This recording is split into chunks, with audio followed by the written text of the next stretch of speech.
Imaginez une équipe de cinéma, embarquée sur une île isolée, où les défis du tournage se mêlent à la majesté sauvage de la nature. Bonjour à tous, j'espère que vous allez bien et bienvenue dans ce nouvel épisode d'Histoire cachée. Aujourd'hui, je vous embarque sur le film La plage de Danny Boyle. Une odyssée marquée par des défis inattendus, décors paradisiaques et des controverses écologiques. Petit rappel pour ceux qui ne le connaîtraient pas, mais Danny Boyle, c'est quand même un réalisateur assez important. Il a entre autres fait Trainspotting, 28 jours plus tard avec Cillian Murphy, Slumdog Millionnaire, avec lequel il a eu un Oscar, 127 heures, Steve Jobs, donc on se parle vraiment pas d'un amateur. Mais revenons-en au film qui nous intéresse aujourd'hui avec La plage, sorti en 1999. Danny Boyle, pour mettre en place son film, avait quelque chose de très précis en tête. Il voulait à la fois un lieu isolé et mystique pour représenter au mieux la vision d'Alex Garland décrite dans le roman dont est inspiré le film. Et c'est en tombant sur la plage de Maya Bay, sur les îles Phi Phi Lay, je sais pas si je le prononce bien, j'espère, en Thaïlande, que lui et son équipe de repérage ont su que c'était l'endroit idéal pour représenter au mieux leur vision. Ils arrivent sur une plage vertigineuse, magnifique, encadrée par des falaises tout aussi sublimes, une eau transparente, cristalline, et un sable si blanc qu'il semble irréel. C'est décidé pour Boyle, cette plage ne sera pas qu'un simple décor, mais un personnage à part entière de son film. Mais leur choix de Maya Bay n'allait pas être de tout repos. La logistique liée à la complexité du lieu allait devenir de véritables défis. Dans une véritable intention de préserver l'écosystème déjà existant, la production a dû mettre en place une organisation minutieuse. Faut comprendre que l'équipe de tournage, elle arrive sur un lieu totalement reculé, isolé et préservé par les communautés locales. Et qu'il a fallu amener sur place les équipements de tournage, donc souvent de l'équipement très fragile, les équipes de tournage avec les acteurs, tout aussi fragiles, mais également installer sur place des structures temporaires pour héberger les équipes. Et tout ça transporté par voie maritime et aérienne, mais avec des horaires et un nombre d'allers-retours très précis par jour afin d'éviter au maximum l'empreinte écologique des lieux. Mais les défis ne s'arrêtent absolument pas là. Non, non, non, non, non, non, non. Qui dit île dit pas de réseau. Qui dit pas de réseau dit pas de communication. Pas de communication, pas de communication. Non, qui dit pas de communication dit surtout pas de communication entre ceux qui sont sur l'île et ceux qui sont en dehors de l'île. Donc en fait, du coup, pour ça, ils ont dû installer tout simplement une station de communication sur l'île. C'est tout. Bien sûr temporaire, mais quand même. S'ajoute à tout ça en plus un climat tropical, donc qui fait vaciller les jours de tournage entre pluie, beau temps, orage, l'humeur des équipes, les communautés locales qu'il fallait absolument pas déranger. En plus de ça, ils sont sur une île, donc une zone restreinte, donc il va falloir gérer les déchets, l'hygiène, les premiers secours notamment. Donc tout devait être planifié mais de façon ultra méticuleuse afin que rien ne puisse être laissé au hasard. Le tournage de la plage, du coup, a mis en évidence un réel déséquilibre entre création artistique et préservation environnementale. Pour vous dire, en fait, Danny Boyle, il avait une vision très précise de ce qu'il voulait faire pour sa plage, et à tel point qu'il a importé tout simplement des palmiers, donc qui venaient absolument pas de l'île ou quoi, il les a vraiment importés pour les planter, ainsi que d'importantes quantités de sable pour remodeler la plage, pour en faire vraiment quelque chose cinématographique, et tout ça dans un but genre purement esthétique, ce qui a vraiment amené des inquiétudes de la part des défenseurs écologiques, que ce soit au niveau national mais également international. Du coup, la production, elle s'est engagée sur plusieurs choses afin de calmer les tensions qui étaient en train de monter. Tout d'abord, elle a engagé des consultants environnementaux et écologiques afin de superviser et diminuer les impacts du tournage. Ils se sont également engagés à restaurer la plage telle qu'ils l'ont trouvée et également d'être au maximum transparent sur l'impact écologique que pouvait avoir le tournage sur les lieux. Mais ces quelques efforts, malheureusement, ne suffiront pas à masquer l'empreinte qu'a pu avoir le tournage sur la plage, ce qui met quand même en évidence que la vision artistique et la volonté de remodeler à leur vision a un vrai impact et prend le dessus sur l'aspect écologique.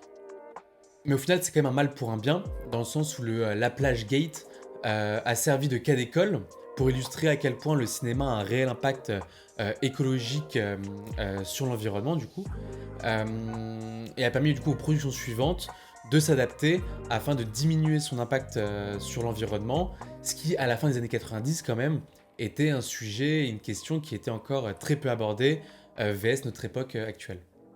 Ce qui a démarré du coup une vraie réflexion sur l'impact que pouvait avoir un tournage et comment du coup le rendre le plus responsable possible. L'histoire du tournage, quand même, du coup, met en évidence que malgré une réelle intention de préserver la nature, il faut quand même que l'industrie du cinéma adopte des pratiques afin de protéger au maximum l'environnement, tout en bien sûr gardant une vision artistique globale. Mais les enjeux environnementaux n'étaient pas les seules préoccupations de la part des équipes de tournage. De nombreuses tensions et parfois des conditions difficiles ont mené, bien sûr, à quelques crises.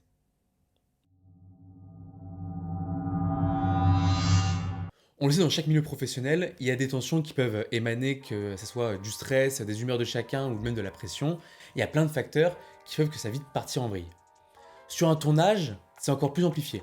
Tout simplement parce qu'il y a de la médiatisation, il y a des budgets colossaux qui sont à rentrer dans des temps souvent très courts.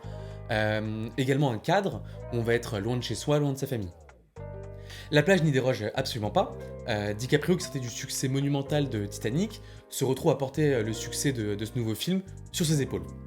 D'ailleurs, petite anecdote par rapport à ça, à la base c'était Ewan McGregor qui était prévu pour le rôle de Richard, mais la production qui a accordé plus de budget expressément pour avoir DiCaprio a fait en fait que Ewan McGregor et Danny Boyle, qui étaient amis à la base, se sont totalement engueulés.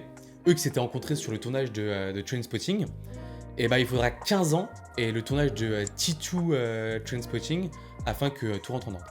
DiCaprio a donc une pression immense, il se retrouve à la fois à montrer qu'il mérite le succès de Titanic et à porter un nouveau film sur ses épaules à l'âge seulement de 25 ans. Ce qui l'oblige à se donner à fond pour ce tournage, malgré des conditions climatiques quand même assez difficiles. On se parle d'une humidité quand même écrasante et d'une chaleur étouffante, parce que quand même c'est un climat tropical. Mais malgré tout ça, il a quand même réussi à délivrer une superbe prestation. Je vous invite vraiment à voir le film pour voir à quel point c'est vraiment un bon acteur. Et de toute façon, après sa carrière, on la connaît, hein, ça reste DiCaprio, quoi. Mais DiCaprio, c'était pas le seul à se donner à fond, hein. Les autres équipes artistiques, mais surtout les équipes techniques, le réalisateur, ont dû vraiment s'accorder pour que tout se passe le mieux. Que ce soit à cause de la barrière linguistique, parce que c'était une équipe internationale, les tournages en mer, et toutes les conditions climatiques ont dû faire que tout le monde a dû se donner à fond afin que l'organisation se passe le mieux possible. D'ailleurs, nouvelle anecdote, mais DiCaprio, lors d'une scène avec Tilda Swinton en mer, s'est retrouvé à l'eau à cause d'une mer agitée, et malgré une zone quand même réputée pour ses requins et des coraux vraiment tranchants, DiCaprio était dans l'eau tranquille, en train de dire non mais tout va bien, etc., de rassurer les équipes qui, elles, en panique, en mode DiCaprio à l'eau, étaient en détente dans l'eau, en mode non mais c'est vraiment tout va bien, et tout est rentré en ordre, mais ça montre quand même qu'un tournage, il peut y avoir de nombreux aléas, et que tout le monde peut vite paniquer. Mais c'est quand même grâce à tous ces obstacles qu'à la fin, l'équipe de tournage, en fait, elle devient ultra soudée. Et malgré l'isolement, etc., c'est vraiment une nouvelle petite famille. D'ailleurs, c'est le cas de DiCaprio et Guillaume Canet, qui, Canet, après avoir mis une droite dans l'épaule de DiCaprio, sont devenus potes et qui le sont d'ailleurs encore maintenant. À sa sortie, la critique fut plutôt mitigée, notamment de la part de la presse, qui met en lumière les infidélités que le film fait auprès du livre, mais qui souligne par contre la beauté du paysage et le jeu irréprochable de DiCaprio, notamment sur la représentation de l'isolement et sur la découverte de soi. Ça n'a pas empêché au film de faire 150 millions de dollars au box-office monde, pour un budget estimé à 50 millions, et en France de réaliser quand même 2,3 millions d'entrées. Bon, on en a déjà parlé, mais du coup, il y a eu de grosses conséquences environnementales pour Maya Bay. Mais le plus gros impact, il n'a pas eu lieu à cause du tournage, mais à cause de la renommée du film, faisant en fait de cette plage totalement cachée le lieu le plus prisé de la région, menant à une effervescence touristique monumentale. D'ailleurs, ce qui a obligé les autorités et les organisations de conservation à prendre une très bonne décision, du coup en fermant cette plage en 2018 pour une période de plus de 3 ans. Et cette décision du coup a permis après en 2022 de pouvoir réouvrir cette plage, avec par contre cette fois-ci des règles strictes. Il me semble que c'est pas plus de 500 touristes par jour, avec des horaires très précises et pas plus de bateaux que ce qu'il y avait avant. Et en plus de ça, une fermeture de 2 ou 3 mois dans l'année, afin que la plage et la baie puissent se restaurer.